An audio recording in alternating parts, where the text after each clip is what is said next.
l'enfant cardiopathe. Merci beaucoup. Merci à tous pour l'invitation et pour l'organisation. Je voulais aussi juste dire un mot pour nos internes, pour les remercier pour leur enthousiasme et leur implication. Et j'aimerais qu'on les remercie tous. Ils ont été formidables durant la préparation de cette session.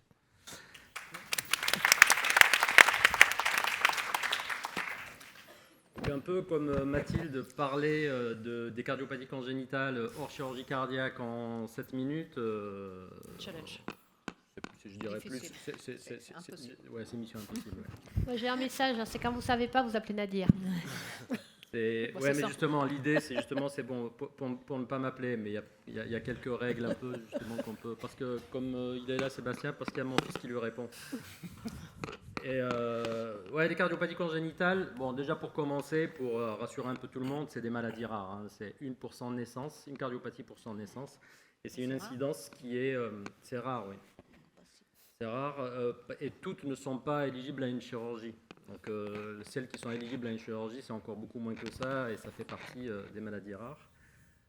Pour autant, même si cette incidence, elle reste, vous voyez ici, elle reste relativement fixe sur les projections, sur la durée, la survie de la prise en charge chirurgicale de ces cardiopathies au niveau cardiologique, elle s'est beaucoup améliorée sur les 30 dernières années. Elle est passée de 20% de survie à plus de 95% de survie, ce qui fait que la prévalence des cardiopathies congénitales qui survivent justement à cette prise en charge est en constante augmentation et les projections ne font que croître, ce qui crée cette catégorie de patients de congénitaux des gouches, des cardiopathies congénitales à l'âge adulte pour lesquels on a justement proposé des recommandations de pratique professionnelle en septembre dernier. On considère qu'actuellement en France, on n'est pas loin de 400 000 patients porteurs de cardiopathie congénitale à l'âge adulte. Donc la proportion pédiatrique, on ne sait pas encore l'estimer précisément, mais ça commence à être quand même... C'est une problématique qui est en constante augmentation. Maintenant, la problématique finalement, je ne vais pas rentrer encore une fois dans le détail de la prise en charge de ces cardiopathies-là, mais ce qui compte, en tout cas quand on est loin d'un centre expert, c'est comment essayer d'évaluer ce risque-là. Pour voir, c'est pour ça que les questions dans le QCM, je les ai plus orientées dans ce sens-là. Qu'est-ce que je peux faire, qu'est-ce que je ne peux pas faire ? Parce que vous voyez ici, quand on prend, c'est des papiers un peu anciens, avec des séries, avec des volumes de séries qui sont finalement peut-être limités sur la portion porteur de cardiopathie congénitale chez ces patients-là, mais on voit que la gravité de ces patients, lorsqu'on les prend en charge, même pour une chirurgie relativement standard comme les amygdalectomies, la mortalité, elle est gravée de quand même d'une surmortalité qui n'est pas négligeable lorsqu'on est porteur d'une cardiopathie congénitale. Donc, comment appréhender cette cardiopathie congénitale pour un anesthésiste en chirurgie non cardiaque, il faut essayer de connaître le statut de cette cardiopathie, est-ce qu'elle est à faible risque ou intermédiaire ou élevée, voilà, et surtout comprendre la physiopathologie de cette cardiopathie-là et sa réparation pour y opposer des contraintes anesthésiques qu'on maîtrise. Et tout le but de la stratégie de prise en charge, c'est à réussir à évaluer ce risque, le croiser avec le risque de la chirurgie. Bon, là, on parle de l'amygdalectomie, donc je ne vais pas rentrer dans ce champ-là. Il y a aussi une zone grise, finalement, où on va faire intervenir le statut fonctionnel du patient. Et au terme de cette évaluation, c'est là où on va proposer et définir une stratégie, le lieu de la prise en charge, la technique d'anesthésie et l'orientation post-interventionnelle, pour faire simple.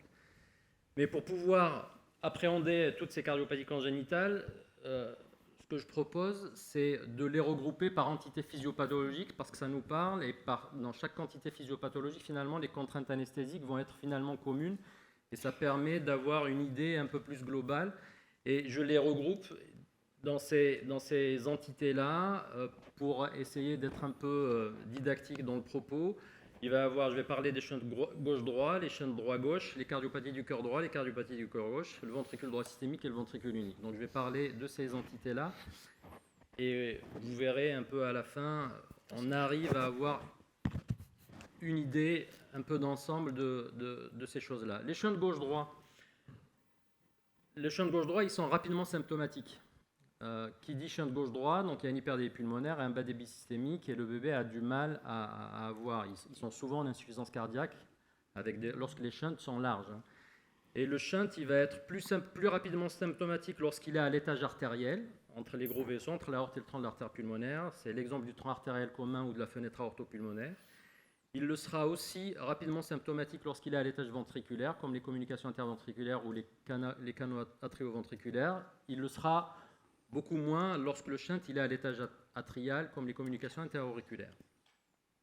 Les principes anesthésiques, d'une façon simple, il faut faire en sorte de ne pas baisser la résistance vasculaire pulmonaire et ne pas majorer les résistances vasculaires systémiques. Mais je ne vais pas rentrer dans ces détails techniques pour les besoins de la session, parce qu'au final, toutes ces cardiopathies, comme elles sont rapidement symptomatiques, elles sont souvent réparées durant la première année de vie.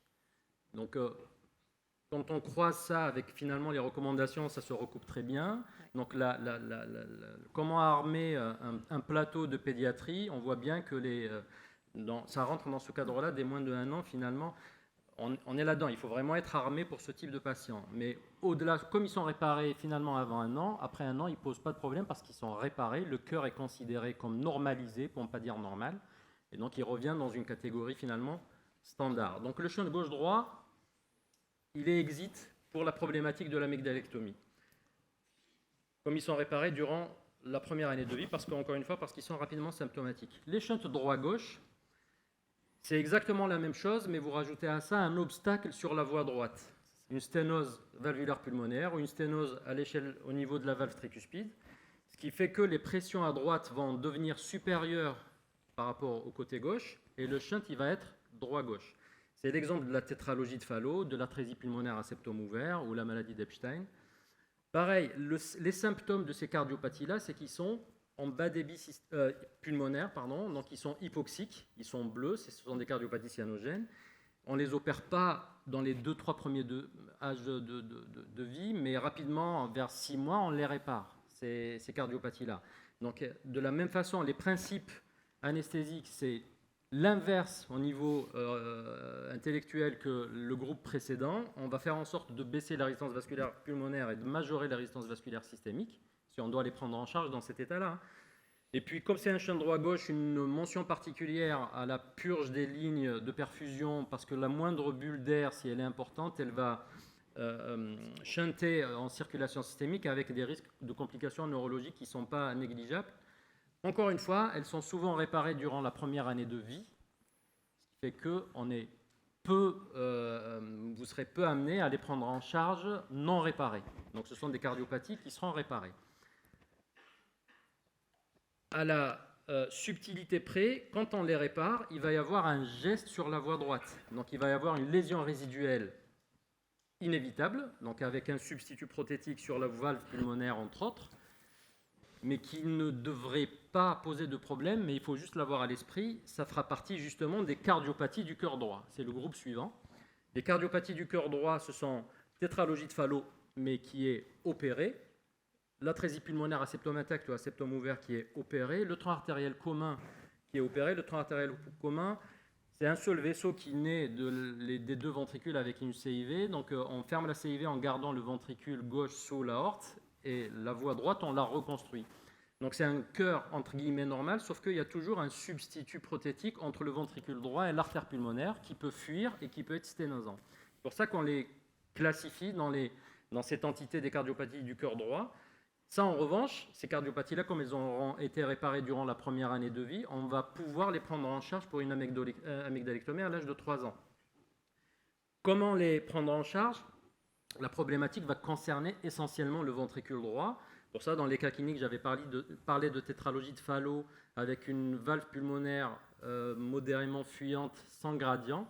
Donc ça revient à un cœur à peu près normalisé qui ne devrait pas poser de problème. Mais en tout cas, le focus de la prise en charge sur le plan physiopathologique, elle va se situer au niveau du ventricule droit. Donc il faut optimiser les conditions du ventricule droit, optimiser la pression de perfusion, donc la pression artérielle moyenne, éviter l'acidose, l'hypothermie, baisser la résistance vasculaire pulmonaire. Mais à la limite, les considérations purement techniques et physiopathologiques, on s'en fiche pour l'instant. Mais l'idée, c'est d'arriver à situer ces cardiopathies-là pour savoir où est-ce qu'elles se situent. Les cardiopathies du cœur gauche, ça vous parle peut-être un peu plus, parce que ce sont des cardiopathies qu'on apprend dans notre cursus. C'est le rétrécissement aortique, c'est le rétrécissement mitral. Donc c'est globalement les mêmes principes de prise en charge. Il faut savoir que les réparations valvulaires dans les cardiopathies congénitales, c'est un challenge chirurgical parce qu'on évite de mettre des prothèses, on essaye de réparer les valves et souvent d'une façon un peu imparfaite parce que ce sont des valves qui sont malades, donc on a souvent des lésions résiduelles. J'ai mis en rouge la CMH parce que ça c'est un vrai piège. Les cardiomyopathies hypertrophiques, quand vous allez avoir l'échographie préopératoire, souvent ils ont des fonctions systoliques normales, voire limite supranormales, ils sont vraiment très musclés. Dans la clinique, j'avais mis le syndrome de Williams-Eberen associé, parce que c'est souvent associé la CMH et le syndrome de Williams-Eberen. Le syndrome de Williams-Eberen, c'est juste une petite parenthèse, donc ça fait encore d'une entité rare dans des maladies rares. C'est une maladie vasculaire, au fait. C'est une maladie vasculaire qui engendre des sténoses vasculaires, et on a des sténoses authentiques des artères coronaires. Sténose des artères coronaires dans un muscle, dans un myocarde hypertrophique.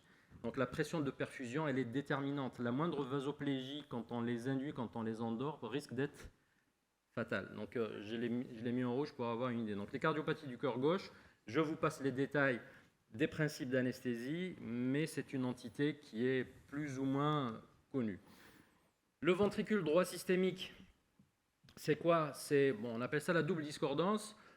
En gros, vous voyez, je ne sais pas si vous voyez bien le schéma, c'est l'oreillette droite qui est connectée au ventricule gauche, puis à l'artère pulmonaire, et de l'autre côté, oreillette gauche, ventricule droit et aorte.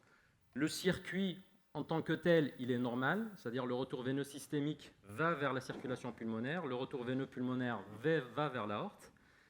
Le seul problème de cette cardiopathie, c'est que le ventricule qui est situé en systémique sous l'aorte, c'est le ventricule droit, et il n'est pas programmé pour travailler en régime de pression systémique. C'est une cardiopathie qui est souvent longtemps asymptomatique. Donc à l'âge de 3 ans, à mon avis, elle ne devrait pas poser de problème. Mais si jamais vous avez ça dans le dossier du patient, ce qui pose problème, c'est encore une fois, c'est l'évaluation du ventricule droit. Il faut savoir que le ventricule droit systémique, le point de bascule de sa défaillance, c'est lorsqu'apparaît une insuffisance tricuspide. Lorsqu'une insuffisance tricuspide apparaît, c'est que le ventricule droit commence à se dilater et commence à être défaillant. Donc il faut le considérer dans ce cas-là, quand il y a une insuffisance tricuspide avec un ventricule droit dilaté, comme insuffisant cardiaque.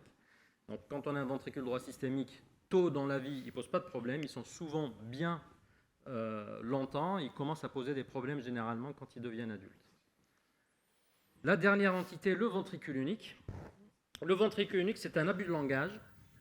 C'est une entité qui regroupe un large spectre de cardiopathies qui confine au ventricule unique. Il y a toujours deux ventricules uniques anatomiquement, mais dans cette entité-là, il y a un ventricule qui est pas suffisamment développé. Et la réparation de ce ventricule unique a été décrite, je vais faire un peu de chauvinisme, par Fontan, bordelais, dans les années 70, et l'intervention qui porte son nom jusqu'à maintenant. Le principe, comme on considère qu'on n'a qu'un seul ventricule, on va le positionner obligatoirement en position sous-aortique, s'affranchissant de fait d'un ventricule sous-pulmonaire. Le ventricule sous-pulmonaire, le ventricule droit, sa fonction est de transmettre le retour veineux systémique vers les artères pulmonaires. Et comme il est inexistant, on connecte ces veines caves supérieures et veines caves inférieures directement sur les artères pulmonaires. C'est ce qu'on appelle la dérivation cavo-pulmonaire totale, ce que vous voyez sur ce schéma-là. Sauf que pour arriver à ce montage finalisé, ce qui n'est pas une réparation, puisqu'on ne répare pas, c'est une palliation, pour arriver à ce montage, ça passe souvent par 3 étapes. Donc les 2 étapes finales, c'est la dérivation cavo-pulmonaire partielle, donc c'est la cave supérieure qui est connectée à l'artère pulmonaire. Et la 3e étape, la dernière étape, c'est la dérivation cavo-pulmonaire totale. On totalise en connectant la veine cave inférieure vers l'artère pulmonaire en interposant un tube en dacron. Et il manque une première étape néonatale qui dépend de la cardiopathie. Soit elle est en hypodébit pulmonaire et là on fait un blaloc, soit elle est en hyperdébit pulmonaire et on fait un cerclage. Vous voyez, les parcours de ces Fontans-là, lorsqu'on est amené à les prendre en charge, au fait, ils changent de physiologie, je dirais même de physiopathologie durant leur parcours. Ils passent d'une situation où ils ont un blaloc ou un cerclage, vers l'âge de 6 mois, on fait la cavo-pulmonaire partielle, et vers l'âge préscolaire, vers l'âge de 4 ans, on totalise. Donc là, c'est une entité qui est bien particulière, et en réalité, ce montage-là, ce n'est pas le Fontan originel, parce qu'à l'origine, Fontan, il faisait une connexion atrio-pulmonaire, ça a été modifié au fil du temps, et actuellement, toutes les palliations univentriculaires sont faites selon ce modèle-là. Voilà, j'arrive à la fin, donc comment, une fois qu'on a ces différentes entités, comment on va évaluer le risque de ces cardiopathies-là? Donc j'ai repris un peu l'esprit des recommandations de pratiques professionnelles qu'on a proposées pour les cardiopathies congénitales adultes, mais sans reprendre le score composite, puisque là on est face juste à une amygdalectomie, et puis ce qui a été fait chez l'adulte n'est pas forcément superposable chez l'enfant. Mais en tout cas, lorsqu'on est face à une cardiopathie à risque faible, c'est quoi une cardiopathie à risque faible? C'est une cardiopathie congénitale qui est réparée sans lésion résiduelle ou avec une lésion résiduelle qui est non significative. Donc ça, on considère que le cœur est normalisé, donc c'est un feu vert. La cardiopathie congénitale à risque intermédiaire, c'est la cardiopathie congénitale qui est réparée, mais avec une fuite résiduelle qui est plus ou moins significative, une fuite pulmonaire importante ou une sténose importante. Et les cardiopathies à risque élevé, ce sont les cardiopathies univentriculaires et les hypertensions artérielles pulmonaires, j'en ai pas parlé, c'est les syndromes d'Eisenmenger, ou les cardiopathies avec des défaillances d'organes multiples, donc on le voit quand ils sont graves.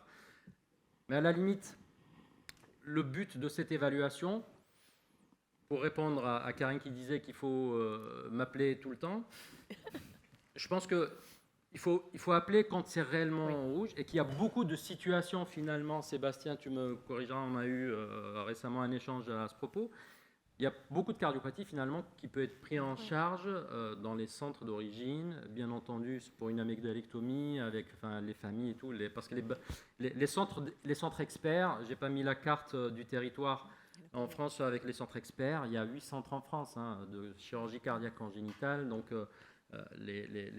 nous on draine toute la Nouvelle-Aquitaine et une partie de l'Occitanie. Voilà, on ne va pas prendre toutes les cardiopathies congénitales pour qu'elles soient prises en charge chez nous. Donc c'est pour ça que finalement l'évaluation du risque qui définit le lieu de prise en charge, je pense que quand on est face à une cardiopathie à risque faible, il n'y a pas de problème, on gère. Lorsqu'on est dans une zone intermédiaire, peut-être justement structurer son réseau et appeler un expert.